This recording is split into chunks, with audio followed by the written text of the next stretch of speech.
Hey DVC fan, Jeff here with Grayson, our social media manager. Hi. We are here at the Grand Floridian trying out the new lobby bar. It's weird to have not my hat on. This is freaking me out. Fresh haircut? Fresh haircut. We are here trying out the Perch, the new lobby bar here at the Grand Floridian. So come along while we try it out.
Remember, all of our content is brought to you by Keyholder Vacation, DVC resale market where you can buy and sell your Disney Vacation Club contract, DVC rental store where you can try before you buy or rent out your own point, Monera Financial that will help you finance that DVC contract, and Unlock Magic that offers discount tickets to Walt Disney World, Universal Orlando, and extra magic events. So I got two drinks. I got the Funky Buddha Hefeweizen beer, $11.75, and their signature Floridian 75, which is a take on the French 75, and I've already forgotten the price. 22, I think.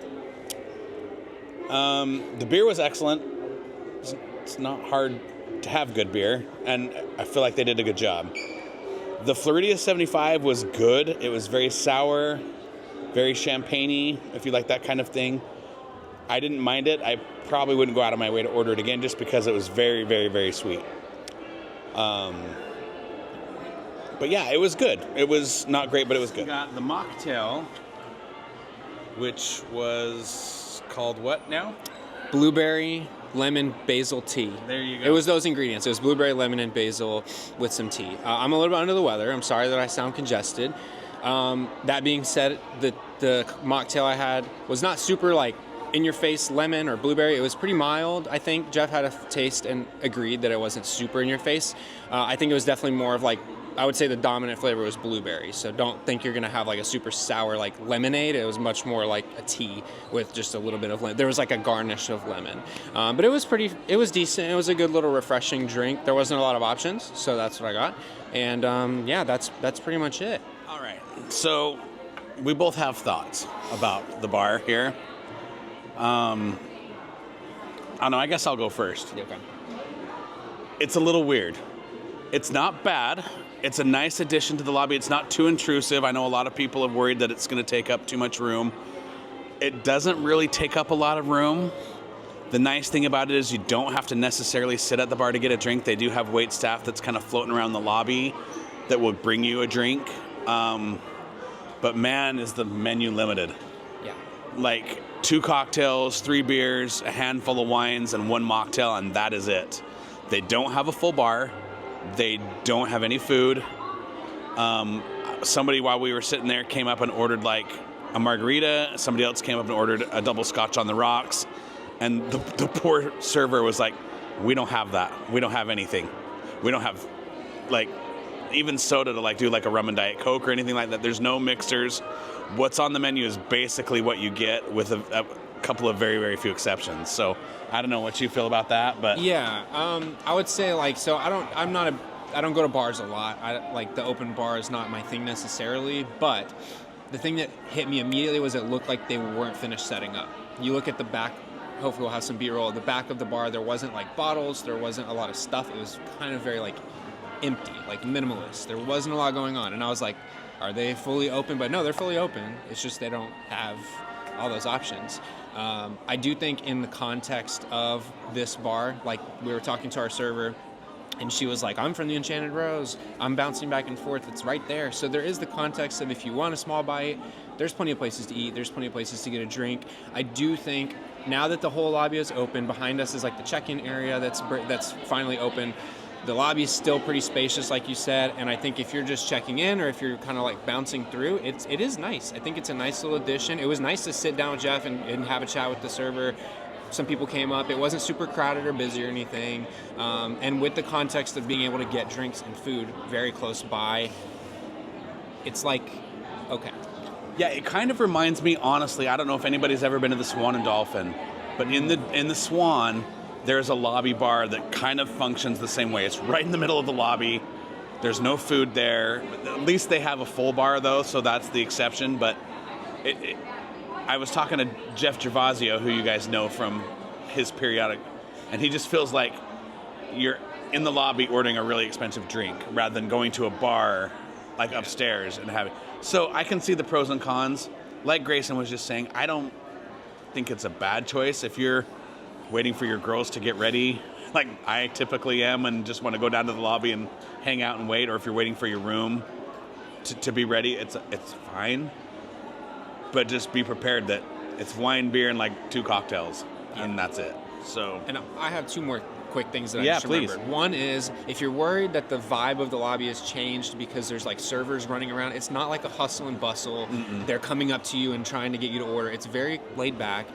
They're not bouncing around obtrusively. It's much more casual, and the vibe of the lobby has kind of returned to what it was before the construction started. I would agree with that. Yep. And the other thing that was interesting tidbit, they were kind of talking behind the counter, and they said basically that they were serving 75% of people were ordering what Jeff got, the Floridian 75, 25% was everything else. So I don't know if that'll change. I don't know if that will influence if the menu does change at some point or not, but I just thought it was a little bit interesting that it makes sense it's at the top of the menu and you don't have a lot of options. The only other cocktail was a coffee-based liqueur. So yeah, coffee-based, like an iced rum coffee thing. So it makes sense that that's kind of the number one thing that was ordered, but I thought it was a little interesting. Yeah, it is. And I flat out asked the server if they had a plan on expanding the menu, and her exact words were, "You know what we know at this point." So that wasn't a no, but it also wasn't a hard yes either. So I don't know. I don't know. Is Enchanted Rose open all day, or is it only open in the evening? Gotta imagine it's open in the afternoon. Yeah, we'll check that. But I'm pretty sure. Because if you need a drink and don't want to, because I don't know that there's anywhere else except Wailulu that you could go right now during the day to get like a cocktail. Yeah, because Trader Sam's is the afternoon as well. Yeah, so I don't know. We're here at like noon on a Wednesday. They've only been open a couple of days. They said that the response has been really good overall, and like Grayson was saying, it doesn't feel out of place like a lot of people were worried about, but it does feel like you're sitting in the lobby having a drink rather than sitting in a lounge having a drink. So yeah. I guess there's pros and cons, but overall, I mean, it was fine. It was great. We had a good experience. The staff is amazing. It's just very limited as to what you can get. So, Enchanted Rose is $3.30, by the way. $3.30. So yeah, if you need a drink before 3:00, this is probably your only option unless you want to hop the monorail. I can't remember who it was for sure, but I think it was Corey Riley, who was one of our DVC fan moderators.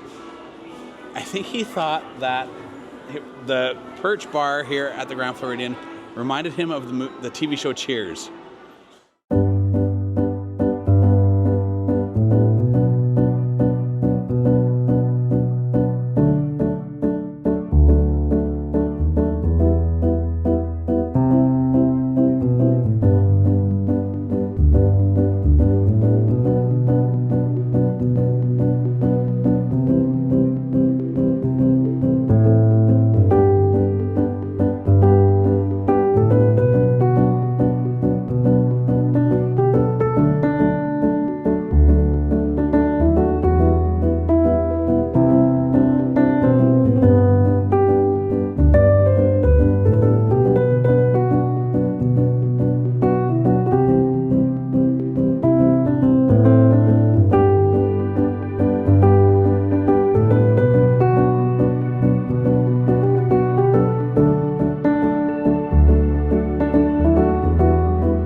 everybody knows your name, and I get that vibe for sure.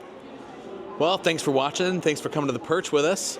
Make sure you like and subscribe. Follow us on dvcfan.com, Patreon, the DVC Fan Facebook group, all the things. Everything. All the things. Follow us everywhere. Patreon especially, because I've said this before, you send Amy Krieger an embarrassing photo and it's on Patreon in like 15 seconds. So, but anyway, yeah, thanks for watching, and we'll see you next time in the parks.